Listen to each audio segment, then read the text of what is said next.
We're gonna play some Madden 07, Madden NFL 07, gonna play against the motherfucking Falcons.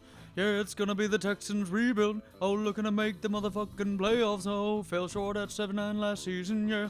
I'm pretty much done now, that was a bunch of shit, yeah. Oh wait, he's continuing on. What's up, fellas? JPS delivers here, Madden NFL 2007, or NFL 07, or 07, whatever the fuck you want to say. 07 sounds way more smooth. Remember, we made that trade for Roddy White at wide receiver. Wanted to have another solid wide receiver, a solid young wide receiver on the other side of Andre Johnson. Felt like, hey, Andre Johnson's a beast. Time to add him too. But hopefully all is well, y'all. Anybody listening to this, leave a like, leave a comment. Leave a comment if you disliked it. Leave a comment if you liked it. Don't have to leave a comment whatsoever. Just whatever. If you liked it, leave a like. As always, fellas, continuing on here with this Texans rebuild. This is the one franchise that we have with Madden game that is not a fantasy franchise. This is a Falcon team that actually beat the Indianapolis Colts, our division rival for this Texans team, in the Super Bowl. Mike Vick, 99 overall, 93 speed, 89 awareness. It's just not fair. Just not fair. And apologies for just no game sound at the very beginning. I had to save the game at one point, so the end of the game will have the game sound, but I just have background music. First song's actually instrumentally by a buddy of mine. We're working on this song at the moment, actually. I'm going to put some vocals on top of it, trying to finish up some lyrics. Yeah, so that's that. And the other song, just a random free YouTube song I put on that just sounded a little bit funky, so I'm down with that. Hopefully, if y'all don't like the music, then just fucking let me know. But don't fucking let me know that you don't like the fucking song my friend made, or else I will fucking find you and I will fucking kill you. But, again, hopefully all is well with y'all. This Texans team, starting the season off 0-1. Go figure. I simulated the first game. I wanted to play week 1 for a lot of these fantasy franchises here in the second season, now that we are in season 2 of the fantasy franchises, of that slate of fantasy franchises.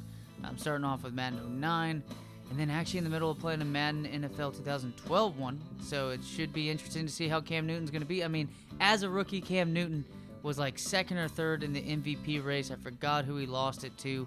If you want to go back to the off-season video, in which I also happened to go on, might have been an annoying rant. I don't know. I also don't fucking care. But here we go, playing against this Michael Vick team.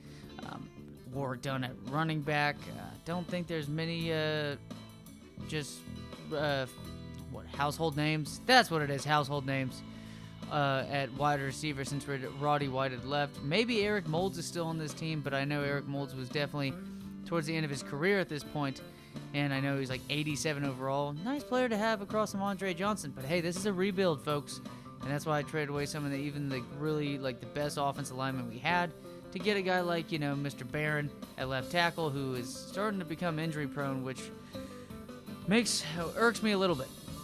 But Nick Mangold, I mean, we see what he is. We have him in like 3 or 4 of the other ones, fantasy franchises. The dude ends up becoming one of the better centers in all of football. That level of Matt Burke and whatnot. That's basically what we're trying to get him into in this one. We need a solid center. I forgot who the center was that was really good. I think it was like Chris Myers or something Myers for the Texans that won Matt Schaub. And funny enough, speaking of Matt Schaub's like 88 overall behind Michael Vick for this team. So, that definitely changes your offense a ton when Michael Vick, is not playing, or Michael Vick gets caught and sent to prison for dogfighting. And Matt Schaub does not have the same amount of athleticism. Honestly, doesn't even have the arm. But we saw Matt Schaub have a pretty good couple of seasons in Houston, to where I think they might have been 12-4 or 13-3 at some point, and then I think lost to the Ravens or the Patriots in the divisional round. I don't think they ever got to the AFC Championship, even though we thought they were going to get to the AFC Championship when they were winning, 24-0 against the Chiefs. And there you go. Right there, tying the game up, fullback dive. I was just trying to get the first down, but sometimes, hey, even if your mind's not going to it, just like my mind right there was wandering in places, as that was an easy missed tackle. And holy shit, Mr. Smith, that D tackle hits the living shit out of Warwick Dunn. But Warwick Dunn did the damage. The damage was done with Warwick Dunn at this point. This Falcons team, I felt like this is actually, at this point, I feel like playing a rebuild franchise like this is one of the best. Oh, there you go. A holding penalty right there. But hey, their kicker is going to sink it again, which is weird. It's not really been the common theme with some of these kickers. They have not been very accurate. But more importantly, I think the kickers have just not had the most power when dealing with most of this stuff. Here you go, Roddy White against his former team. Nice catch right there, but more importantly, a nicer run. But however, though, can't trust David Carr to run. It's going to be a sack on that one. Now Falcons ball, 10-7. Believe it's the fourth quarter at this point, is it? Or is it the third quarter? Michael Vick didn't really have that many lengthy of scrambles in this game. Look at that awareness, that quarterback vision right there. Just not the skill in that play, or just the production on that quarterback vision. But like, look at how, god damn, man.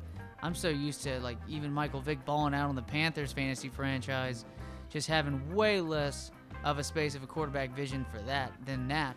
You got a 99 overall Michael Vick now, and heading into the next season, we actually have a 99 overall Michael Vick. Nets catch. Nice catch by Mr. Mathis on that one. Nice play action, but it's going to be dealt with well. 3rd and 7 now. Going to throw it out to Dominique Davis, who eventually changes his name to Dominique Williams.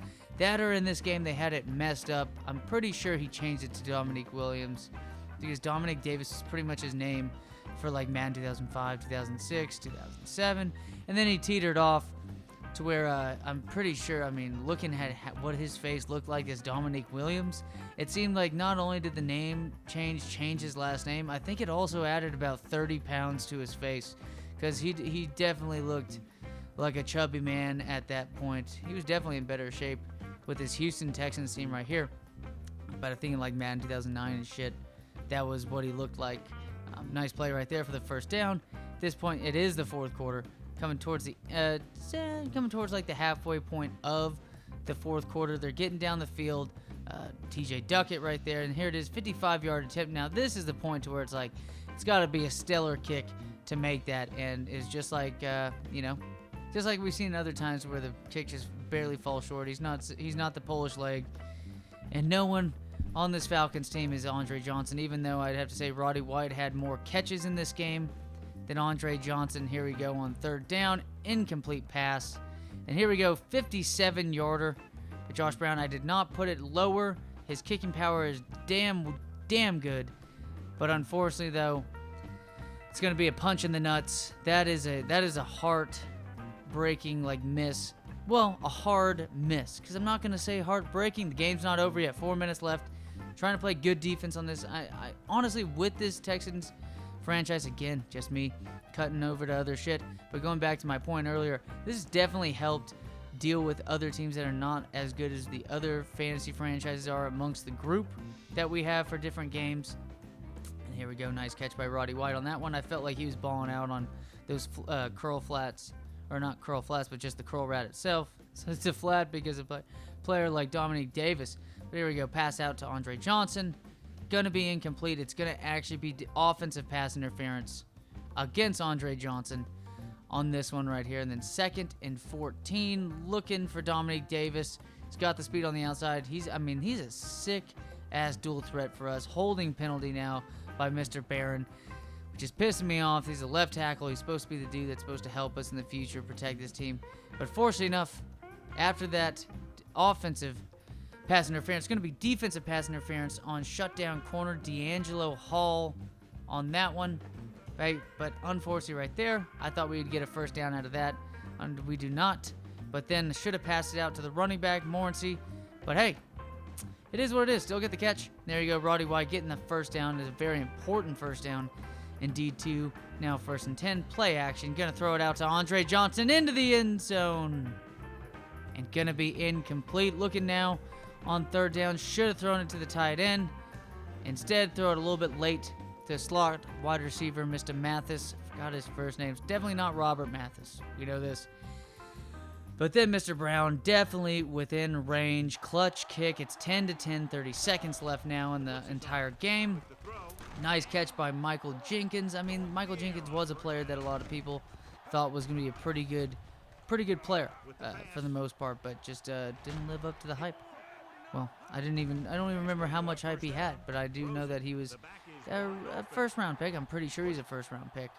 But right there, trying to throw it on the last play of the game, and David Carr, his accuracy definitely needs to be worked on. His awareness is getting better. But here we go. We win the toss, and there we are, trying to march down the field as well as we can, and then unfortunately gonna have to throw it away just to prevent any bit of bad field position. But speaking of bad field position, a fumble by Warwick Dunn. Hey, I mean, middle of the field, just got a lucky draw right there. I felt like I was managing this game. I'm having to manage the games so much better with this team because it's just a lack of talent compared to other teams, but not a lack of wins, baby. Beautiful, beautiful, beautiful. Get a nice win at home against the Atlanta Falcons. Michael Vick and the Atlanta Falcons. We were fighting like dogs this game. And, well, we put down Michael Vick in this one at least. Well, I like Michael Vick still, so fucking sue me, right? Whatever. Everybody likes Michael Vick now, right? I mean, pretty sure that's the case. Remember at the time, people were like, he needs to have death penalty. And you're like, calm the fuck down, dude, okay? But I don't want to go on that tangent or anything like that. But David Carr, definitely speaking of like having to be game managing with this team, not too many attempts. But Dominic Davis, Roddy White, most catches on the day. Actually, not the most yards, though. Dominic Davis with 49 yards. He has over 100 yards total on the game, but only a rushing touchdown by Mr. Cook. This Texans team, defense played really well. I mean, they were tired for most of the game. A lot of substitutions going on. Trying to get D'Amico Ryans built up with this team. Seth Payne with the sack in this one. Mr. Earl and Mr. Greenwood with the big hits. And then here we are looking at their defense. I think a couple sacks by Mr. Patrick Kearney.